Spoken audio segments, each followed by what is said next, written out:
കോർപ്പറേറ്റുകൾക്ക് വാർത്ത സാമൂഹ്യ മാറ്റത്തിനുള്ള ഉപാധിയല്ലെന്നും തങ്ങളുടെ നിരവധി പ്രോഡക്റ്റുകളിൽ ഒന്ന് മാത്രമാണെന്നും പി.കെ. ശ്യാമകൃഷ്ണൻ ഗുരുവായൂർ പുസ്തകോത്സവത്തോടനുബന്ധിച്ച് നടന്ന കോർപ്പറേറ്റ് മാധ്യമങ്ങൾ പറഞ്ഞതും പറയാത്തതും എന്ന വിഷയത്തിൽ പ്രഭാഷണം നടത്തുകയായിരുന്നു അദ്ദേഹം.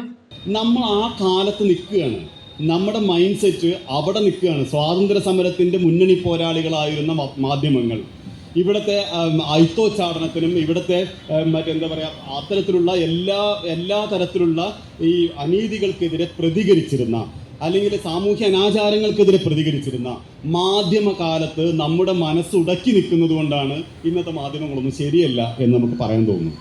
നേരെ മറിച്ച് ഇത് കച്ചവടമാണ് എന്നൊരു ബോധത്തിലേക്ക് എത്തുമ്പോഴാണ് ഇത്രയെങ്കിലും ശരിയാണല്ലോ എന്നൊരു സമാധാനത്തിലേക്ക് നമുക്ക് മാറാൻ വേണ്ടി പറ്റും. നമ്മൾ ആ ഹാങ്ങിൽ നിൽക്കുകയാണ്.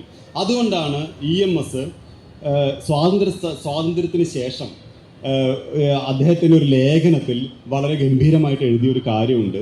സത്യത്തിൽ ഇന്ത്യൻ മാധ്യമരംഗം സ്വാതന്ത്ര്യാനന്തരം നമ്മുടെ സ്വാതന്ത്ര്യത്തിൻ്റെയും ജനാധിപത്യത്തിൻ്റെയും മുന്നോട്ട് പോക്കിന് പ്രേരണയാകേണ്ടതായിരുന്നു.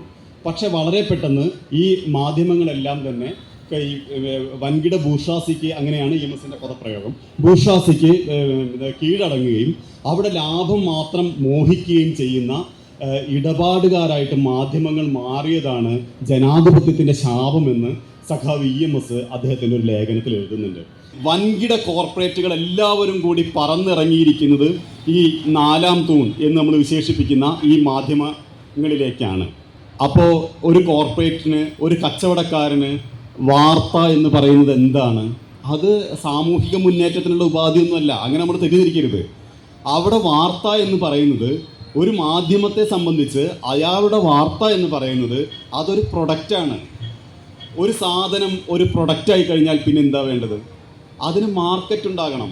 ആ പ്രൊഡക്റ്റ് വിൽക്കാൻ പറ്റണം. ആ പ്രൊഡക്റ്റ് വിറ്റാൽ മാത്രമേ അവർക്ക് ലാഭമുണ്ടാവൂ.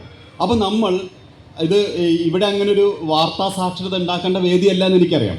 പക്ഷേ നമ്മൾ മനസ്സിലാക്കേണ്ട കാര്യം, നമ്മൾ കൺസ്യൂം ചെയ്യുന്ന, അങ്ങനെയാണ് സ്വാഭാവികമായിട്ടും ഒരു വാർത്ത, ഇപ്പോൾ മൊബൈൽ ഫോൺ ഉപയോഗിക്കുന്ന പോലെ നമ്മൾ ഉപഭോക്താക്കളാണ്.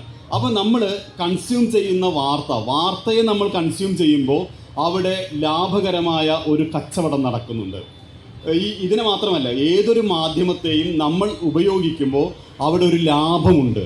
ലാഭം എന്ന് പറയുന്നത് ജനാധിപത്യ വിരുദ്ധമാണ്. പക്ഷേ ജനാധിപത്യത്തിൽ ലാഭമുണ്ട്, ലാഭനഷ്ട കണക്കുകളൊക്കെ ഉണ്ട്. ഈ ഒരു പോയിന്റിൽ നിന്നുകൊണ്ട് വേണം നമ്മൾ ഈ മാധ്യമങ്ങളുടെ രാഷ്ട്രീയത്തെക്കുറിച്ചും മാധ്യമങ്ങളുടെ ഉടമസ്ഥാവകാശത്തെക്കുറിച്ചും ഒക്കെ പറയാൻ. മാധ്യമപ്രവർത്തകൻ ലിജിത് തരകൻ അധ്യക്ഷത വഹിച്ചു.